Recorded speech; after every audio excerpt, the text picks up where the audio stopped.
Olá, gente, tudo bem com vocês? Sejam todos muito bem-vindos. No vídeo de hoje eu só vou fazer uma introdução, porque essa semana alguém me perguntou aí sobre um assunto muito interessante, né? Campos morfogenéticos. E aí, como eu já comentei em algum vídeo passado aí que eu estou aluna, né, da Quantum Academy, fazendo o curso de ativista quântico com o Amit Goswami, eu achei pertinente repassar essa pergunta, né, e saber aí, então, o que que os professores pensam, né, sobre o campo morfogenético, porque realmente é difícil a gente achar na internet vídeos que facilitem, né, a gente encontra livros e tudo, mas com palavras mais rebuscadas, digamos assim, né, e aqui o meu canal, vocês já sabem, né, a intenção é simplificar e tornar acessível, né, para as pessoas, então, esse universo. E aí eu consegui gravar então esse trechinho da aula, onde eu faço essa pergunta e os professores respondem de forma magnífica, e aí eu vou deixar rodando aqui para vocês assistirem. Um beijo, nos próximos vídeos a gente conversa um pouquinho mais sobre isso. Aqui a pergunta que não quer calar, Mariana, quer saber, podem falar um pouco de campo morfogenético? Pode começar, Paula. Bom, falar de campo morfogenético é falar de um campo de padrões, né? Padrões, inclusive, que estão impressos, por exemplo, na nossa fisiologia.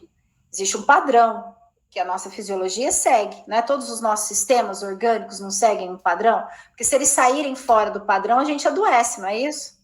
Aí a gente precisa ir lá se tratar para retomar aquele padrão. Por quê? Porque as nossas células, as moléculas que formam essas células, né? Que formam os tecidos, por exemplo, que formam os órgãos, precisam se estabelecer, se manter num determinado padrão que é compreendido, por exemplo, pelo nosso corpo humano como saúde, como vida.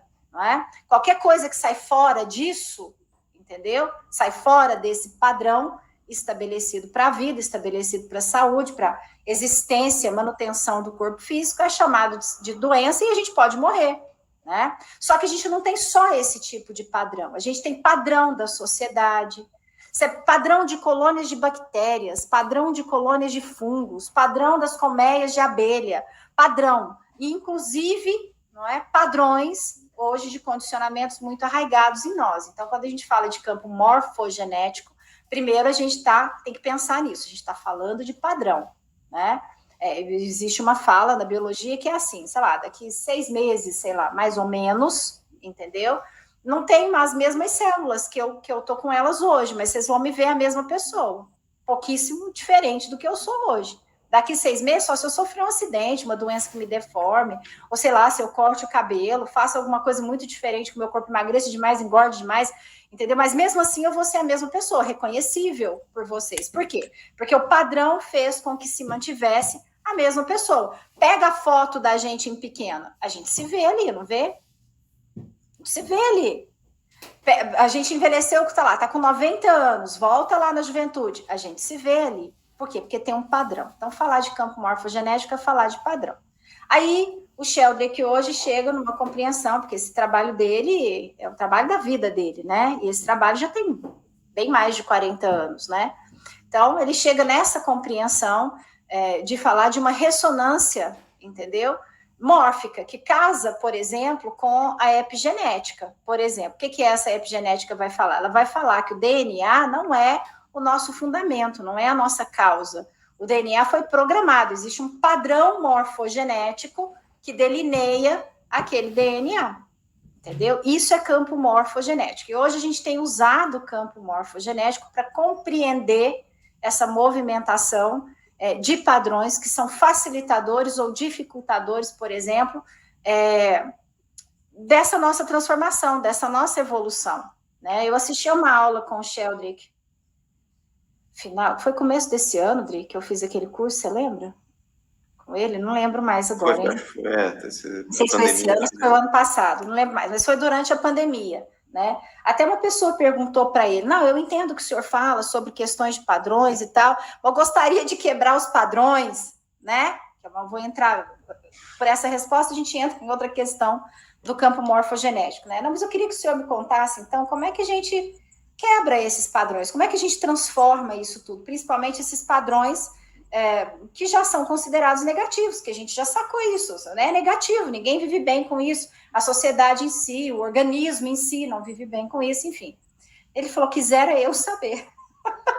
Eu só posso te afirmar, né, que esses padrões são fortes, porque eles têm sido repetidos, e isso gera, acredito que aquela palavra que o Deepak Chopra usa muito, né, aquele termo, massa crítica, funciona muito bem. A gente vai gerando uma massa crítica, vai dando uma força para que aquele padrão cresça cada vez mais, como se fosse uma avalanche, cada vez que a gente o reproduz. Então é uma coisa difícil, porque aí você dá força para aquele padrão e aquele padrão ceifa, vamos dizer, qualquer um que caia naquele sistema, né? E nós temos vários campos morfogenéticos, nós temos campos morfogenéticos, padrões estabelecidos no organismo, padrões estabelecidos no cosmos, padrões estabelecidos nos animais, nas plantas, né? E esses padrões se interpenetram, esses campos, né? Esses pequenos sistemas, pequenos grupos, pequenos conjuntos, eles se interpenetram, afetando uns aos outros, não é?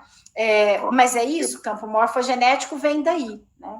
Eu peguei aqui a definição, tá? Ela é complexa, mas a gente vai tentar quebrar a definição do próprio Sheldrake no livro Uma Nova Ciência da Vida. Então vamos lá. É um excelente livro, viu? E não é um livro tão complexo assim, não. Campos morfogenéticos ou campos mórficos são campos que levam informações, não energia. Então não confunda, não é um campo energético, é um campo informacional. E são utilizáveis através do espaço e do tempo. O Amit diria não localmente, através do princípio da não localidade, sem perda alguma de intensidade depois de ter sido criado. Passa isso que não é importante. Eles são campos não físicos que exercem influência sobre sistemas que apresentam algum tipo de organização inerente. Eu sei que pareceu complexo, mas entendam como uma matriz informacional de tudo. Então, por exemplo, o que define o formato do meu olho? Ou o formato de um olho? O livro chama Nova Ciência da Vida. A Nova Ciência da Vida. Rupert Sheldrake. Aqui, eu coloquei aqui no grupo, tá? No chat. Então, assim, voltando aqui, são campos de informação não locais, fora do espaço e do tempo, né? O Sheldrake fala através do espaço do tempo, a mente já diria fora do espaço e do tempo, onde tem a informação da forma e da função daquilo que qualquer coisa organizável vai realizar. Hoje, é uma matriz também. É uma matriz também. Uma matriz. Informacional. Hoje, a genética, né, o estudo da genética vai dizer que o formato do meu olho é assim por causa dos genes. Mas a epigenética já está dando uma bagunçada nessa informação, mas quem definiu o que o gene vai ser? Então, é esse o conceito Lembrando que é uma teoria, tá? Não é uma comprovação científica. O campo morfogenético, o próprio Rupert Sheldrake fala, é uma hipótese científica. É uma teoria capaz de explicar esses fenômenos desta forma. Quer dizer que foi comprovada cientificamente absoluta? Não. Ele próprio reconhece que não é, mas ele cada vez mais acredita que é uma teoria é uma hipótese extremamente plausível. Válida. Uma matriz que define forma e função das coisas. O Amit Goswami, ele até mudou um pouco o nome, ele fala de campo... litúrgicos, que é forma e função. A forma e função. Então, qual é a função do meu olho? Esse campo morfogenético também está definindo. O gene é só uma representação, um ativar daquilo que está dentro do campo morfogenético. Mas agora, a gente pode explorar mais para o final, ainda mais esse conceito. Porque o campo morfogenético... Ele fica muito etéreo, né? Ele fica muito difícil. Ele responde, né, para esse campo, por exemplo... do inconsciente coletivo. O Sheldrake não se sente incomodado quando as pessoas fazem essa ligação. Olha, o campo morfogenético é o mesmo inconsciente coletivo do Jung? Sim, você pode dizer que sim, você pode começar a entender desse jeito. Existem todas aquelas informações que nós acessamos o tempo todo, mas que ficam padronizadas pela repetição. Então, teoricamente, hipoteticamente, dentro da teoria, se nós começássemos a acessar outros significados né? Por exemplo, arquetípicos, com menos distorção, né? Se a gente começasse a fazer um movimento interno que afetasse a sociedade com outras informações, teoricamente a gente iria quebrando ao longo, sei lá, de séculos, milênios, enfim, esses padrões antigos, esses padrões que nos forçam a ficarmos assim. Tanto é verdade que existe hoje, e o professor corrobora com isso, na questão evolutiva, que não é só uma questão darwiniana, existe uma questão de Lamarck também. Lamarck falava isso um pouco, que pela necessidade, pela experiência que a pessoa iria tendo, que aquela população iria tendo ao longo da sua história, ela poderia afetar geneticamente, entendeu? Por exemplo, tem uma questão dele que é assim, por que a gente continua com a sola dos pés mais grossa? Mesmo as pessoas que passam creme, mesmo, sei lá, em diferentes raças, não importa. Mas por que a gente continua com a sola dos pés grossa se a gente não anda tanto descalço assim em terreno tão complicado como foi antigamente? Porque nós não quebramos esse padrão ainda, não é? Nós não quebramos o padrão, mas ele foi um padrão que foi muito necessário para a sobrevivência lá atrás. Para vocês verem como esses padrões também, a grande maioria tem base no que a gente chama de sobrevivência da nossa espécie, né? Todas as espécies têm essas questões.